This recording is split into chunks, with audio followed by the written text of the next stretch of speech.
بسم الله الرحمن الرحيم الحمد لله وكفى والصلاة والسلام على السيد الحبيب المصطفى وعلى آله وصحبه نجوم الهدى قادة التقى أما بعد فأعوذ بالله من الشيطان الرجيم بسم الله الرحمن الرحيم يا أيها الرسل كلوا من الطيبات واعملوا صالحا وقال تعالى يا أيها الذين آمنوا كلوا من طيبات ما رزقناكم صدق الله العظيم. Chers frères, louange à Allah Rabbul Izza, Jalla Shanu Rabbul Alamin, qui nous a donné le tawfiq de nous réunir en ce jour béni, qui est le jour de Jum'ah, pour accomplir une action bénie qui est la salat en jama'at, et également pour parler de son din. Aujourd'hui, on constate qu'il y a un désintéressement général vis-à-vis de la religion, aussi bien au niveau de notre propre personne, ou bien dans notre famille, ou encore chez nos enfants. On voit aussi que lorsqu'on accomplit des actions, on les accomplit par routine, on n'a plus de taqwa. Notre piété, elle n'est plus ce qu'elle devrait être. On n'a pas la même envie, la même concentration devant Allah subhanahu wa ta'ala lorsque nous accomplissons nos actions. On éprouve des difficultés à mémoriser le Coran, les du'as, à réciter, et on se rend compte aussi que nos du'as, nos invocations ne sont pas acceptées. On a l'impression qu'on fait du'a, on demande avec Allah, on demande et on demande, mais qu'on n'a pas de réponse en retour.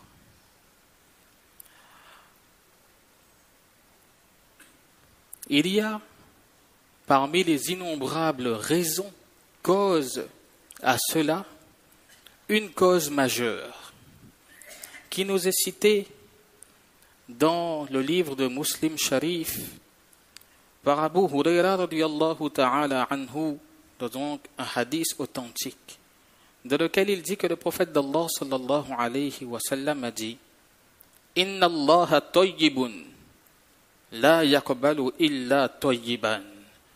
Allah subhanahu wa ta'ala est pur et il n'accepte que les choses pures. وَإِنَّ اللَّهَ أَمَرَ الْمُؤْمِنِينَ بِمَا أَمَرَ بِهِ الْمُرْسَلِينَ. Et Allah subhanahu wa ta'ala a ordonné aux croyants la même chose qu'il a ordonné à ses messagers, aux prophètes alayhimus salatu wassalam.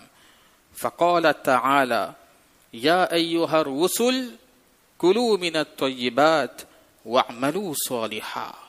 Ô vous, les envoyés, mangez des choses pures et accomplissez de bonnes actions. وَقَالَ تَعَالَى يَا أَيُّهَا الَّذِينَ آمَنُوا كُلُوا مِنْ طَيِّبَاتِ مَا رَزَقْنَاكُمْ. Ô vous qui croyez, mangez des bonnes choses que nous vous avons octroyées comme subsistance. Allah subhanahu wa ta'ala adresse le même message aux messagers, aux anbiya, ainsi qu'aux croyants. Puis le prophète sallallahu alayhi wa sallam mentionne cet homme qui accomplit un long voyage. Il n'y avait pas d'avion à l'époque, il n'y avait pas de voiture. On se déplaçait sur des montures. Ash'atha, il a les cheveux ébouriffés à cause du trajet, de la longueur du trajet. Arbara, ses vêtements sont salis. Yamuddu yadayhi ila sama, et qui tend ses mains vers le ciel pour invoquer Allah subhanahu wa ta'ala en disant Ya Rabbi, et il commence à formuler des du'as. Oh Allah, sous-entendu, donne-moi telle chose. wa mat'amuhu haram. Cependant, sa nourriture est haram. Il consomme du haram. Wa mashrabuhu haram. La boisson qu'il consomme est également haram. Wa malbasuhu haram. Les vêtements qu'il porte proviennent d'un argent qu'il a obtenu de façon illicite. Wa ghudhiya bil haram. Et il a grandi en mangeant constamment de la nourriture haram. Et le prophète sallallahu alayhi wa sallam de conclure par une question impersonnelle. فَأَنَّا يُسْتَجَابُ لَهُ فَأَنَّا يُسْتَجَابُ لَهُ Allahu Akbar, comment voulez-vous qu'Allah subhanahu wa ta'ala réponde favorablement à ces invocations? Allahu Akbar. Une des raisons pour laquelle aujourd'hui nous avons cette baisse de taqwa, de piété, que nos du'as ne sont pas acceptés, c'est que justement nous avons délaissé l'importance du halal. Maintenant, le halal, quand on nous dit halal, qu'est-ce qui nous vient à l'esprit? Tout de suite, il nous vient de nourriture. Le halal, ce n'est pas que la nourriture. Le halal, c'est dans deux choses, dans deux domaines. Fil mal wa fil akl. Dans la provenance de mes biens. Mon argent, est-ce que je l'ai obtenu de façon licite ou de façon douteuse ou carrément illicite? Imam Bukhari, rahmatullahi alayh, dans son livre, il cite un chapitre. Babu mal lam yubali min haythu kasabal mal. À propos de la personne qui ne se soucie pas, qui ne se préoccupe pas de la provenance de son argent, de la provenance de ses biens. En citant le hadith rapporté par Abu Huraira radiyallahu ta'ala anhu, qui rapporte du prophète d'Allah sallallahu alayhi wa sallam, qui dit Ya'ti 'ala an-nasi zamanun la yubali al-mar'u ma akhadha minhu amin al-halali am min al-harami. Viendra un temps, une époque où l'individu ne se préoccupera pas de la provenance, de l'origine de ses biens. Est-ce qu'ils ont été obtenus de façon licite ou de façon illicite? Aujourd'hui, chacun se pose la question. Est-ce que l'argent que je possède, il est entièrement halal? Est-ce que parfois, je n'obtiens pas des choses, certaines prestations auxquelles je ne suis pas éligible à l'origine? Est-ce que je n'ai pas spolié le bien d'autrui? Est-ce que je n'ai pas pris la part de mon frère ou de ma sœur dans l'héritage? Ou bien est-ce que je n'ai pas volé mon associé quelque part? Est-ce que tout ce que je possède aujourd'hui, comme bien quand je mange, que j'achète avec cet argent, quand je nourris mes enfants, quand j'invite mes amis et ma famille à manger, est-ce que cet argent-là, sa provenance est entièrement licite ou non? Et quand on parle de l'autre définition du halal, c'est en ce qui concerne la consommation. Et là, il y a deux parties. Soit, bien sûr, c'est halal, on ne repasse plus dessus, soit c'est haram, ou soit c'est douteux. Et ça a clairement été défini. En ce qui concerne le haram, Allah subhanahu wa ta'ala a déjà défini dans le Coran et dans les hadiths des différentes choses auxquelles le croyant n'a pas le droit de consommer. حرمت عليكم الميتة والدم ولحم الخنزير, etc. On n'a pas le droit de consommer du porc, de la viande qui n'a pas été égorgée selon les règles islamiques. On n'a pas le droit de consommer la chair des animaux carnivores, les oiseaux de proie, les charognes, les insectes, l'alcool, le sang, etc., des choses impures. Tout ça, tout le monde connaît. Ce qui m'intéresse, c'est l'autre partie. Les mushabbihat, les choses qui sont douteuses, les choses qui ne sont pas claires. Et pour ça aussi, Imam Bukhari, rahmatullahi alayhi, a mentionné dans son livre un chapitre dans lequel il nous dit que al-halal bayyin wal-haram bayyin wa baynahuma mushabbahat. Ce qui est licite, halal, est clair, et ce qui est illicite, c'est aussi clair. Allah Ta'ala a déjà défini ça. Le prophète sallallahu alayhi wa sallam nous a déjà expliqué. Cependant, entre les deux, il y a des choses à propos duquel le doute règne. Là où on n'est pas sûr. An-Nu'man ibn Bashir radiyallahu ta'ala an dit que le prophète d'Allah sallallahu alayhi wa sallam a dit que le halal est clair, a été clairement défini. Le haram a été clairement défini. Et entre les deux, il y a des choses qui sont ambiguës. فَمَنْ تَرَكَ مَا شُبِّهَ عَلَيْهِ مِنَ الْإِثْمِ كَانَ لِمَا اسْتَبَانَ أَتْرَكَا. La personne qui va délaisser la consommation, l'utilisation d'une chose qui lui semble ambiguë, dont le caractère licite lui semble ambigu, pas clair, alors, incha'Allah, lorsque cette personne sera confrontée à quelque chose de clairement haram, incha'Allah, elle ne s'adonnera pas à la consommation de cette dernière. A contrario, وَمَنِ اجْتَرَأَ عَلَى مَا يَشُكُّ فِيهِ مِنَ الْإِثْمِ أَوْشَكَ أَنْ يُوَاقِعَ مَا اسْتَبَانَ. A contrario, la personne qui va oser commettre ce qui lui est clairement, ce qui lui semble interdit. Il va consommer quelque chose d'ambigu, sur lequel il a un doute au niveau du caractère halal ou haram. C'est douteux, mais il consomme quand même. Alors, lorsque cette personne-là va s'adonner à cela, quand on va lui montrer quelque chose de haram, alors elle va être sur le point de s'adonner à cela. Et le prophète d'Allah sallallahu alayhi wa sallam de dire wal ma'asi himallah. Les péchés forment le terrain privé d'Allah. Wa man yarta' hawla al-hima yushiku an yuwaqi'ahu. Celui qui tourne autour de cet endroit-là, de cette frontière-là, alors il y a de fortes probabilités qu'il finisse par y tomber.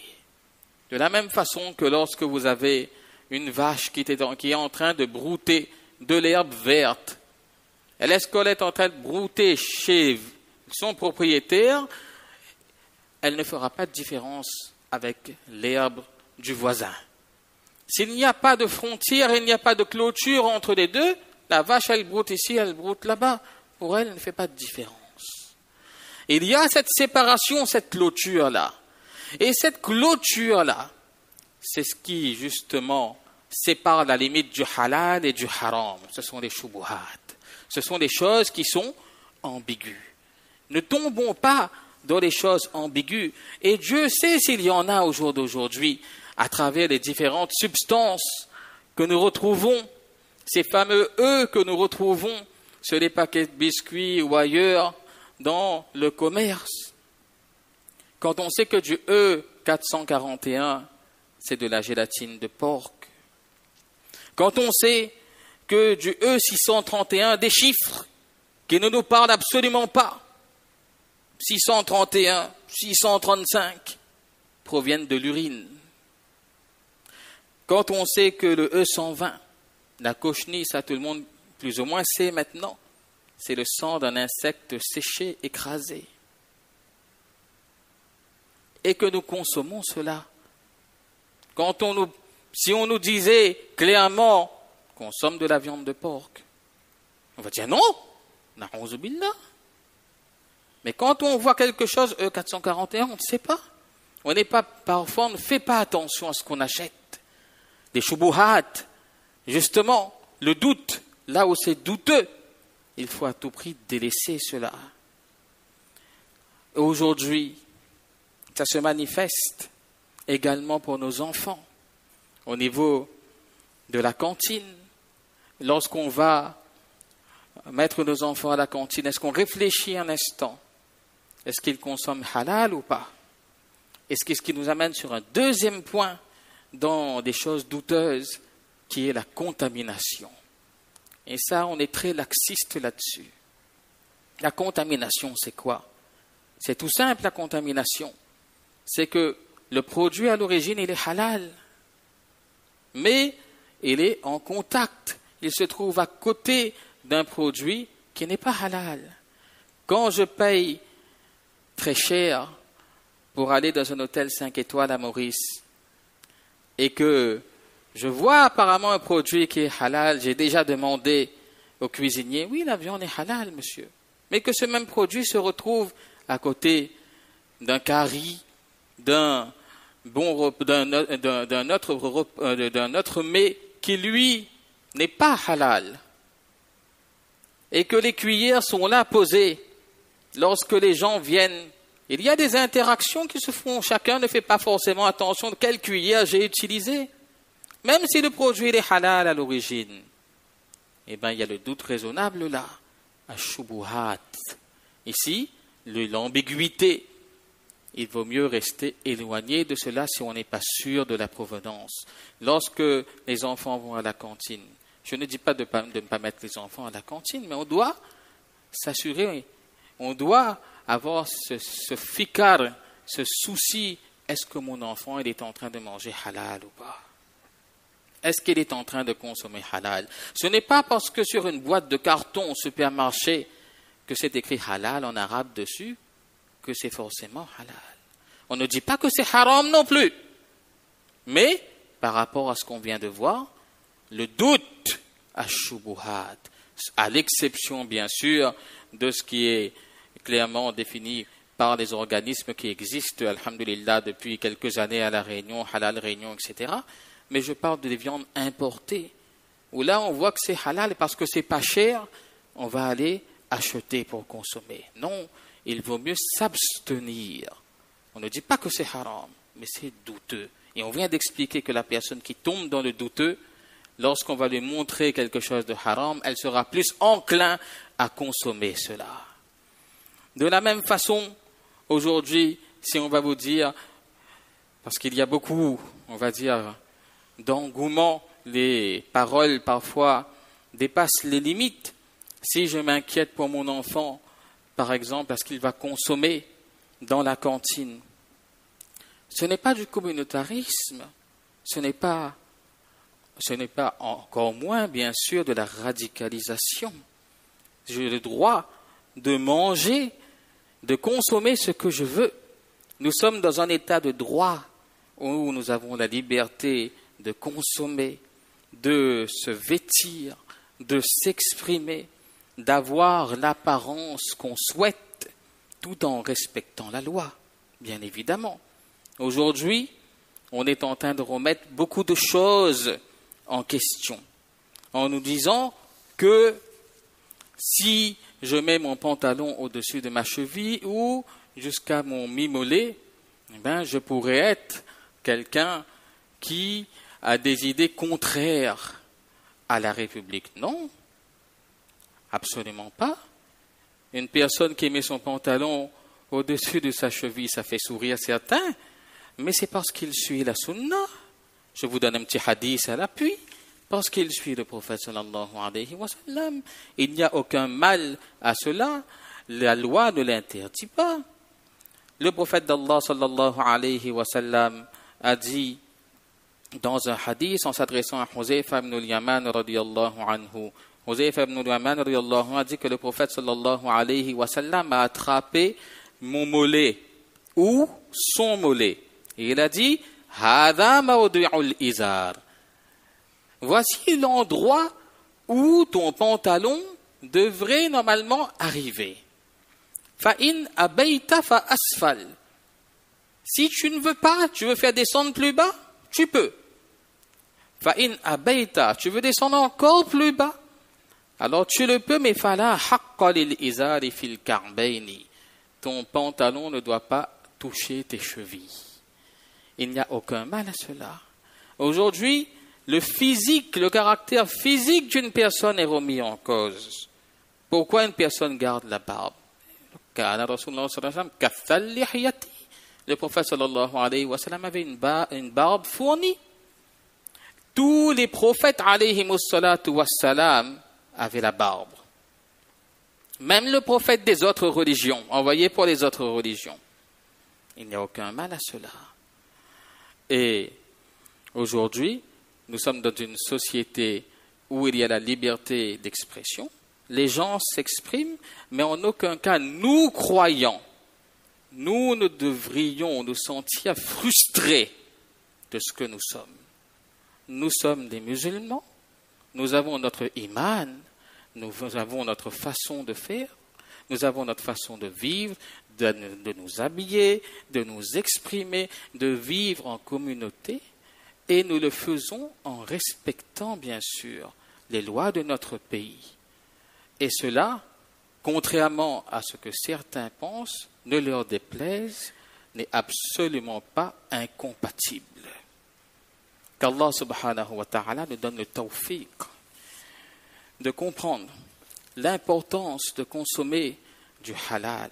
Qu'Allah subhanahu wa ta'ala nous donne le tawfiq également de le transmettre à nos enfants, transmettre les préceptes de l'islam à notre descendance. Qu'Allah subhanahu wa ta'ala nous protège, protège notre communauté, protège les musulmans dans le monde entier. Qu'Allah subhanahu wa ta'ala ramène la paix dans le monde. Qu'Allah subhanahu wa ta'ala nous garde, protège nos descendances et ce jusqu'au qiyamah. Qu'Allah subhanahu wa ta'ala fasse que nous ne voyions pas des périodes difficiles comme d'autres personnes sont en train de vivre au jour d'aujourd'hui. Amin ya rabbal alamin wa ma tawfiqi illa billah.